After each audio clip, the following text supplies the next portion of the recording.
Je ne peux vraiment plus nier le fait que j'aime beaucoup le vert. Je reviens vous voir aujourd'hui avec mon bilan lecture du challenge de la crypte.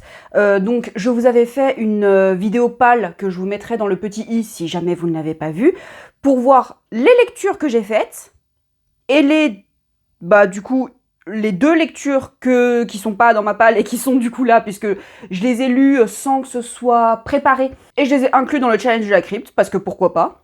Et aujourd'hui, on va parler de 7 livres, ce qui est, je dirais peut-être pas un record, mais en tout cas un score honorable, vu la manière dont j'ai l'habitude de pas trop lire les livres des pales, et des challenges en règle générale. Du coup, j'ai validé le niveau 1, puisqu'il y avait que 3 catégories, et quoique, j'ai pas lu de classique du fantastique et de l'horreur. Donc en fait, j'ai même pas validé. J'ai même pas validé le premier niveau. Mais bon, c'est pas grave, on est là pour parler lectures dérangeantes, parler lectures horrifiques, et là, j'ai tout réussi. On va commencer avec ma première lecture du challenge, qui a été Le Jardin de Hwee-young Pyeon. Je ne sais pas si ça se prononce comme ça. On va suivre bref, le protagoniste qui sort tout juste d'un coma où il est resté plusieurs semaines, voire plusieurs mois, et en fait, il apprend non seulement qu'il est paralysé de la tête aux pieds, mais qu'en plus, sa femme est morte. Ah, une super belle journée en perspective. Alors les médecins sont quelque peu sceptiques quant à sa guérison totale, mais ils veulent quand même lui donner bon espoir, puisque l'espoir fait beaucoup dans ce genre de situation, et si le malade lui-même perd espoir, eh bien là, il n'y a plus aucune chance de guérison. C'est la raison pour laquelle, lorsque la belle-mère propose d'accueillir Ogi, donc dans la maison où il vivait avec sa femme, mais dans des conditions médicalisées, avec tous les soins nécessaires qu'il faut pour le sortir un peu de ce quotidien hospitalisé, puisqu'il ne peut absolument pas bouger, il ne peut pas parler, c'est insurmontable. Et en plus, même elle a énormément de mal à le voir dans cette situation, donc c'est de bonne foi et de bon cœur qu'elle propose de s'occuper de lui. Sauf que vous vous doutez que ça va pas forcément très bien se passer. Très vite, ce que j'ai beaucoup aimé dans ce livre, c'est l'ambiance, et on sent tout de suite le poids réel du corps du protagoniste. C'est-à-dire que tout de suite, il se sent emprisonné dans son propre corps, et il va lui arriver des choses où du coup il ne peut pas réagir. Donc là pour le coup je l'ai vraiment mis dans la bonne catégorie, parce que dès les premières lignes, dès les premières pages, on sent tout le côté psychologique et tout le côté anxiogène de la situation, et on se demande comment ça va se passer. Et si vous vous dites que le protagoniste est forcément le gentil de l'histoire et que c'est la belle-mère la grande méchante, vous savez que j'aime bien les personnages gris. Et j'ai été servie avec celui-ci, puisque au départ, évidemment, on a énormément d'empathie avec le protagoniste, mais au fur et à mesure, on commence à avoir des petites réflexions, on commence à avoir des petits souvenirs avec sa femme, on commence à se dire dis donc. Franchement, pour tout ce qui est thriller psychologique, je pense que je vais de plus en plus me tourner vers les auteurs et autrices sud-coréens, parce que vraiment, là encore, ce fut une pépite. Je dirais pas que c'est un coup de cœur, malheureusement. Ce fut une très bonne lecture, mais il est passé à ça du coup de cœur, je dirais. Je l'ai lu au tout début du challenge, donc je pourrais plus vous dire exactement ce qui m'a manqué. Mais en tout cas, ce fut quand même une très bonne lecture, je vous le conseille.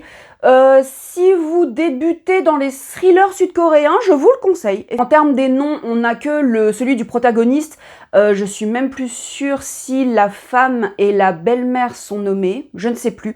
Mais en tout cas, c'est beaucoup plus facile à s'approprier justement les noms coréens, plutôt que de partir sur du truc très historique. J'ai commencé avec un thriller très historique sud-coréen, et j'étais perdue au niveau des noms. Donc franchement, si vous aimez les livres à atmosphère, si vous aimez les livres psychologiques, vraiment je vous le conseille, parce que ce fut vraiment une très très bonne lecture. Ensuite, on va passer à 2 essais. Je vais commencer avec L'embaumeuse de Juliette Cuisinier-Rénal. C'est un texte où l'autrice revient sur son expérience en tant que thanatopractrice.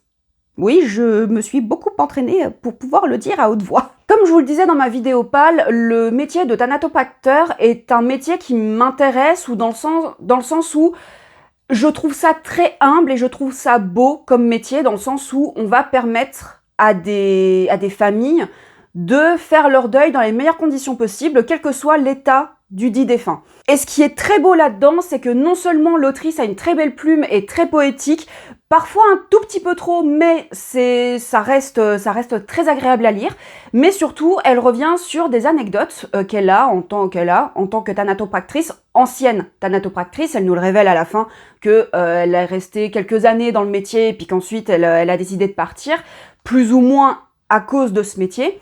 Et j'ai trouvé que à chaque fois les situations étaient un peu rigolotes ou très émouvantes. C'était surtout l'émotion qui primait dans cette lecture parce que elle partageait les histoires des personnes dont elle s'est occupée et c'était vraiment très touchant.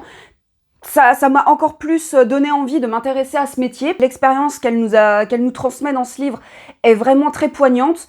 Il y a quelques anecdotes, comme je disais, qui sont un peu rigolotes. Enfin, il y a un petit peu de tout, mais on tombe pas non plus dans le pathos. Elle va nous dire un peu des réalités du terrain. Donc, par exemple, le fait que des fois, elle se retrouve toute seule à devoir déplacer un corps qui pèse 3 fois son poids. Donc, comment est-ce qu'on fait? Ce genre d'anecdote, c'est un peu dit sur le ton de la rigolade, mais en même temps, ça nous montre aussi les difficultés du métier et ce qui a finalement mis fin à sa carrière. Si vous avez lu les anecdotes quelque peu rocambolesques d'un certain médecin légiste belge, je vous conseille quand même de lire celui-ci parce que vous trouverez d'autres sortes d'histoires. Pour tout vous dire, j'ai un peu de mal avec la manière dont sont racontées les histoires de ce médecin légiste parce que il va toujours chercher le truc le plus exceptionnel, le plus incroyable, alors que des fois, on parle juste de drames familiaux, ou de quelqu'un qui est décédé chez soi, dans l'anonymat le plus total, et on doit quand même s'occuper de ce corps, même si lors de la cérémonie, il y aura peut-être pas grand monde, voire personne. Et qu'est-ce qu'on fait justement de ces personnes-là? Comment est-ce qu'on s'occupe de ce genre de défunt? C'est beaucoup plus touchant, beaucoup moins spectaculaire, et justement beaucoup plus juste, je dirais, puisque ça ne cherche pas le sensationnalisme, ça retransmet juste un témoignage, ça retransmet les souvenirs, les émotions qu'a pu avoir cette autrice, et donc ce fut un très beau texte. Est-ce que ce fut un tout coup de cœur? Un petit coup de cœur. Ça a été un petit coup de cœur, parce que je l'ai lu très très vite, en plus il est pas très long, la plume est super fluide, et les histoires donnent envie forcément d'en lire encore plus. Donc ça a été quand même un petit coup de cœur. Voilà. Je l'ai pas mis dans mon top, puisque il est un peu moindre que ceux que j'ai présentés dans mon top 10, mais il est genre à la 11e place quoi. On va rester du coup dans le non-fictif avec 150 anecdotes macabres de Taous Merakchi. Je vous avais parlé il y a quelques mois de sa dernière sortie qui est monstrueuse, où elle va parler de son rapport au film horrifique, mais aussi plus généralement à la fiction horrifique. Et quelle ne fut pas ma surprise de me rendre compte que j'avais déjà un livre de cette autrice. Donc celui-ci, qui est en fait, donc comme son nom l'indique, il est plutôt bien nommé, de 150 anecdotes macabres. Bon, pour mettre l'ambiance en soirée, je suis pas très sûre, mais ça nous permet d'avoir justement des petites anecdotes un peu sympas à raconter, et puis des choses que je connaissais déjà et des choses que je ne connaissais pas. Vous pouvez voir d'ailleurs que je me suis amusée à coller plein de post-it. C'est toutes les anecdotes que j'ai trouvées intéressantes, que j'ai trouvées cocasses, on va dire. Et ouais, franchement, ça a été une bonne lecture. Je vous avouerai quand même qu'il se lit relativement vite, parce que la plupart des anecdotes ne font que quelques lignes, voilà. Il y a par exemple ce genre d'anecdote. Les mots bleus. 2 des gaz à l'origine de l'odeur très caractéristique de la mort portent tout simplement les noms de putrécine et cadavérine. Notez que ce seraient de très beaux prénoms féminins au passage. C'est vrai. Par exemple, c'est une anecdote que je connaissais. Certains lézards, comme le crapaud cornu, ont développé un mécanisme de défense bien particulier. Lorsqu'ils sont menacés, ils projettent des jets de sang du coin des yeux avec une portée allant jusqu'à 1,50 m. Oui, non, mais des fois, mes recherches internet me mènent dans des contrées sinueuses et quelque peu escarpées. Et en plus, quelle ne fut pas ma surprise de découvrir une anecdote sur le protagoniste d'un roman que je vais vous présenter dans la suite de cette vidéo, qui s'appelle Tarare. Juste là. Mais bien sûr, je vous en parlerai un peu plus en détail tout à l'heure. J'ai également lu en lecture audio L'Hôtel de Daisy Johnson. Je ne sais plus, et j'ai mon téléphone là, donc je ne peux pas vérifier. De toute façon, vous avez l'image juste là. C'est un recueil de nouvelles qui a pour fil rouge un lieu, en l'occurrence un hôtel. Et on va traverser les siècles et traverser les histoires pour découvrir un peu tous les mythes, toutes les légendes autour de cet hôtel. Je l'ai lu en lecture audio, celui-ci, et je dois dire que j'ai été agréablement surprise, non seulement de la voix de la lectrice, mais en plus de son interprétation, parce que vraiment, elle arrivait à nous mettre dans une ambiance qui était vraiment très chouette. Je dirais cependant que ce ne fut pas un coup de cœur, ce fut même peut-être une toute petite déception, parce qu'en fait, la narration n'a pas trop suivi, dans le sens où j'avais toujours l'impression qu'on me mettait de côté. Et j'avais pas vraiment l'impression d'être englobée dans l'atmosphère, et j'avais l'impression qu'on me racontait vite fait une histoire, plutôt que de nous plonger à chaque fois dans une scène, voilà. Elle arrive de temps en temps, dans certaines nouvelles, à nous plonger dans des scènes assez développées, etc. Mais ce fut trop rarement pour être vraiment efficace selon moi. Et c'est pour ça que ce fut quand même une bonne lecture, parce que j'ai quand même passé un bon moment dessus, mais ce ne fut pas le coup de cœur espéré. Mention spéciale malgré tout à la 5e nouvelle, si je me souviens bien, qui m'a vraiment foutu les pétoches, là, pour le coup, parce que, pour vous faire la petite anecdote, je travaillais très tôt le matin, et du coup, pour passer le temps, j'écoutais le livre audio sur le trajet du travail. Et en fait, c'est une histoire d'une femme de ménage qui travaille dans l'hôtel et qui raconte à quel point, dans cet hôtel, il se passe quand même des choses un peu bizarres. Par exemple, les femmes de ménage évitent d'aller dans la chambre 63 parce qu'il se passe toujours des trucs, il se passe toujours des dingueries. Et puis surtout, il y a des fois où les radios se parlent. C'est-à-dire qu'il y a des radios au premier étage qui demandent « Est-ce que tu m'entends ?» Et il y a une radio au 3e étage qui répond « Oui, oui, je t'entends ». J'avoue que à 5h du mat, en pleine nuit, toute seule, dehors, je ne fus pas très rassurée, hein. Et pour le coup, c'est une de mes nouvelles préférées, parce que non seulement elle m'a mis dans un état d'angoisse où tout le long du trajet, j'étais en mode faites qu'il y ait rien qui se passe pendant ce trajet, sinon je vais mourir sur place. Mais en plus, là, elle avait vraiment réussi à utiliser un peu tous les sens dans cette nouvelle-là, donc en l'occurrence l'audio, et rien que de m'imaginer des radios qui se parlent entre elles, ça me... Il y a aussi une nouvelle que j'avais bien aimée sur une petite fille qui rencontre une autre petite fille dans cet hôtel avec qui elle se lie d'amitié. Mais vu qu'on parle d'antise et ce genre de choses, ça se passe pas vraiment très bien, ça se finit pas très bien. Ce qui est intéressant aussi, c'est qu'on réussit à trouver d'autres fils rouges que l'hôtel en tant que tel. On arrive aussi à se dire « Ah tiens, on a eu l'histoire de cette personne dans la nouvelle, je sais pas, numéro 3, et on a une nouvelle de sa descendance, on va dire, dans la nouvelle numéro 9, par exemple. » Donc ce qui est très sympa, et ça a permis de créer un univers qui est très foisonnant. À mon sens, ça serait vraiment intéressant de développer justement cet univers, ce lore, mais en fait c'est la narration qui n'a pas suivi, et là pour le coup ça a vraiment été le point faible de cette lecture audio.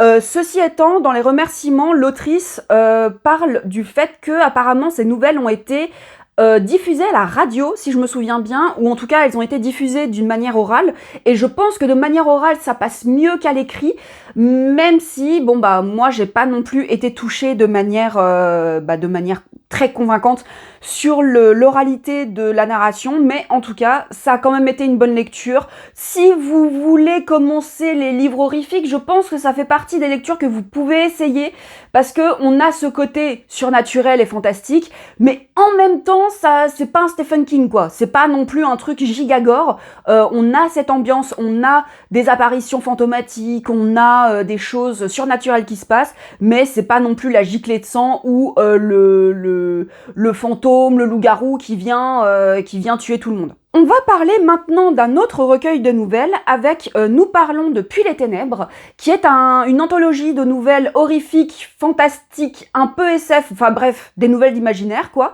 avec plusieurs autrices francophones. J'avais très envie de lire ce recueil de nouvelles parce que, comme je l'ai déjà mentionné, j'aimerais vraiment mettre un peu plus en avant les créations francophones dans l'imaginaire en règle générale, parce que on est un peu assailli par l'imaginaire étranger et bah je vais pas mentir, hein, moi-même je lis beaucoup d'imaginaires étrangers, mais parce que j'ai l'impression d'y retrouver un peu plus mon compte que voilà les romans un peu plus français, un peu plus élitistes, dirons-nous, où c'est de l'horreur très soft.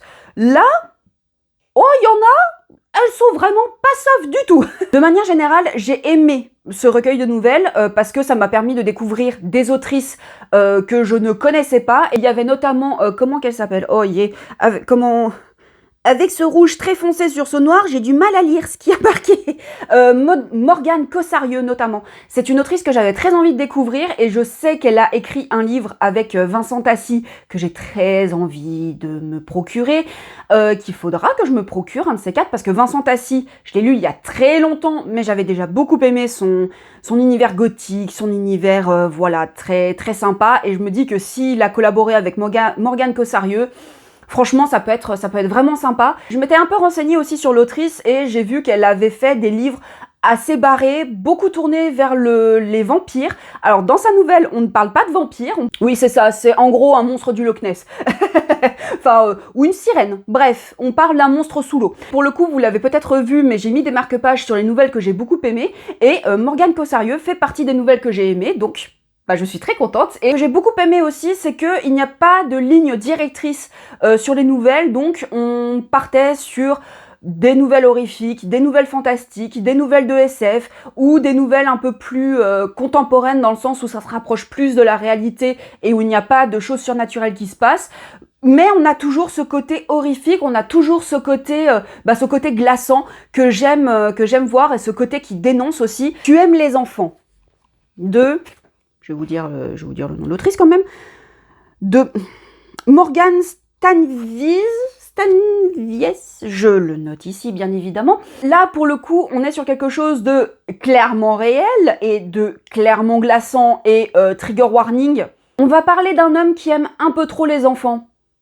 Et là pour le coup c'est glaçant sans que ce soit surnaturel, hein. Vraiment c'est...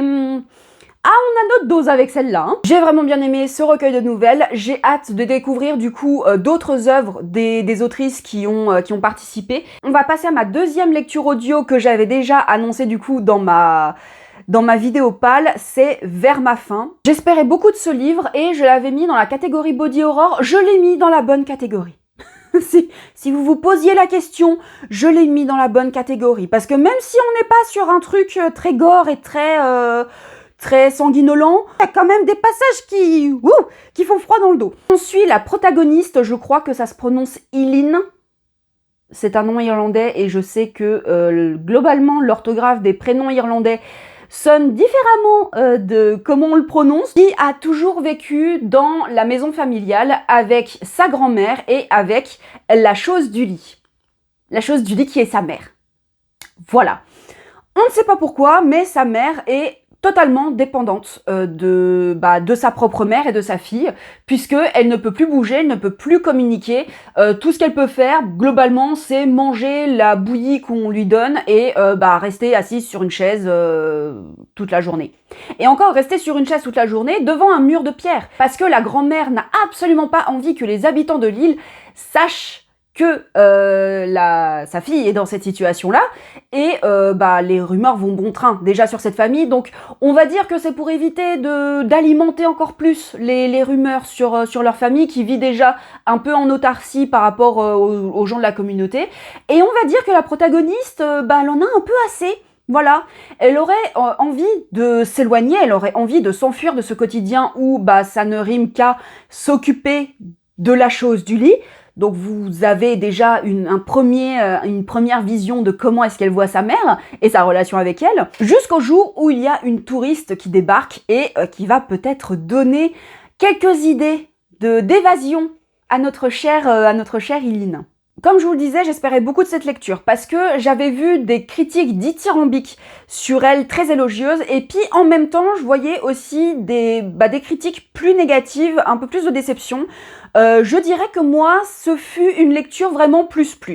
Pas un coup de cœur, mais en tout cas, ce fut une bonne lecture. Vous me connaissez au bout d'un moment, vous savez que j'aime beaucoup les protagonistes non fiables et surtout les protagonistes qui sont très gris, qui ne sont moralement on va dire moralement discutable, hein, puisque on a une jeune fille qui vit une vie vraiment pas très souhaitable, qui a très peu de perspectives d'avenir et qui, en fait, insulte sa mère à chaque fois qu'elle le peut. Et il y a également, trigger warning, hein, sur cette lecture-là, des sévices faits sur personnes vulnérables.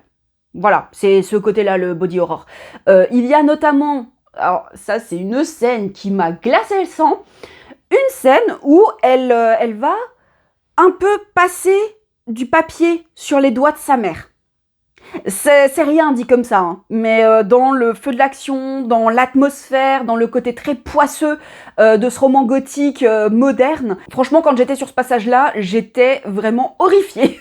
Et je vous rassure, il n'y a pas que là où la protagoniste est moralement discutable, puisque elle fait d'autres trucs vraiment très très discutables, hein, vraiment malsains pour le coup. Et pour le coup, ce fut une expérience de lecture réussie, puisque voilà, j'ai beaucoup aimé l'atmosphère, j'ai retrouvé ce côté très gothique du huis clos, dans un huis clos, je dirais presque, puisque vous vous doutez bien que la chose du lit reste dans la maison, et on est sur une île au large de l'Irlande. Donc on est un peu dans un huis clos, le côté très exploitation des mythes et exploitation de l'histoire des autochtones, puisqu'en fait il y a un musée qui est en préparation sur l'île pour, pas pour les locaux, pour les touristes. Voilà, parce que les locaux, ils connaissent déjà leur histoire, mais les touristes ne le savent pas. Donc, c'est intéressant. Voilà, mais c'est pétri de clichés, pétri d'idées reçues, ce genre de choses. Il y a ce genre de questionnement dans le livre et j'ai trouvé ça vraiment très intéressant. Et voilà, ce côté atmosphérique, ce côté poisseux, ce côté très pierre, très rocailleux. La mer aussi qui est très, très dangereuse, qui est assez mystique à certains moments.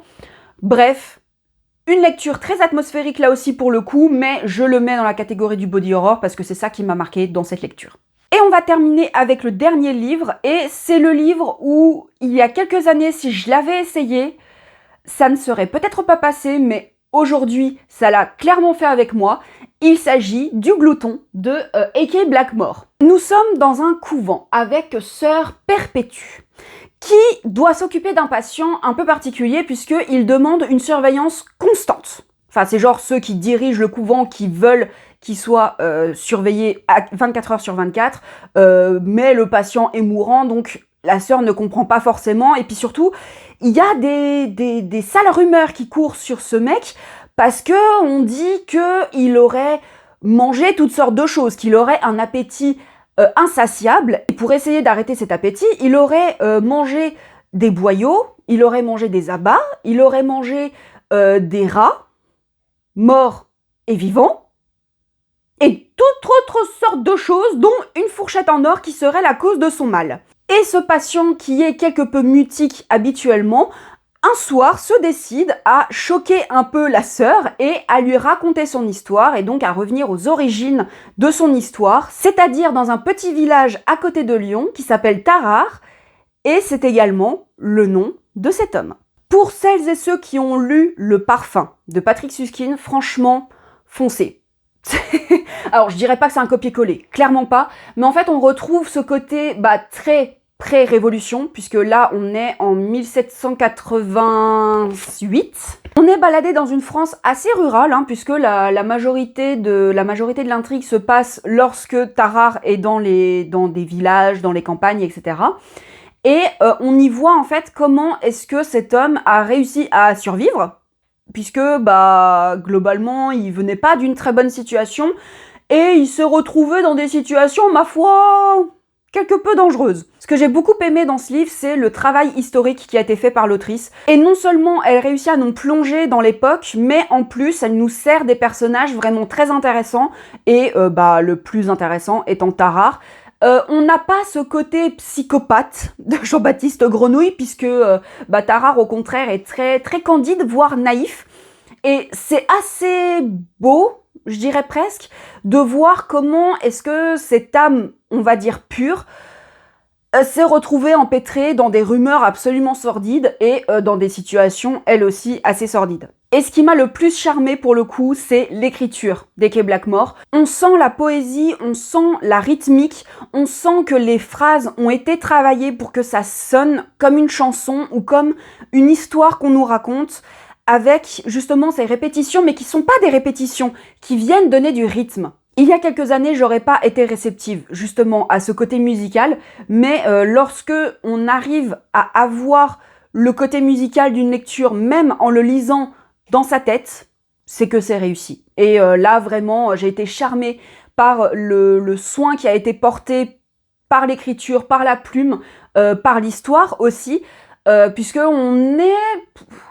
Je dirais qu'on est un peu sur un conte. Il y a un peu des codes du conte qui sont repris, mais c'est un peu inspiré d'un fait historique, puisque on retrouve notre cher Tarare dans les 150 anecdotes macabres. Et voilà, parce qu'on a tout ce côté mystique du personnage. Est-ce qu'il a vraiment mangé tout ce qu'il prétend avoir mangé, tout ce qu'on prétend qu'il ait mangé? Il va jusqu'à défier l'Église, jusqu'à défier Dieu, défier les croyances de la sœur pour la choquer, pour la provoquer.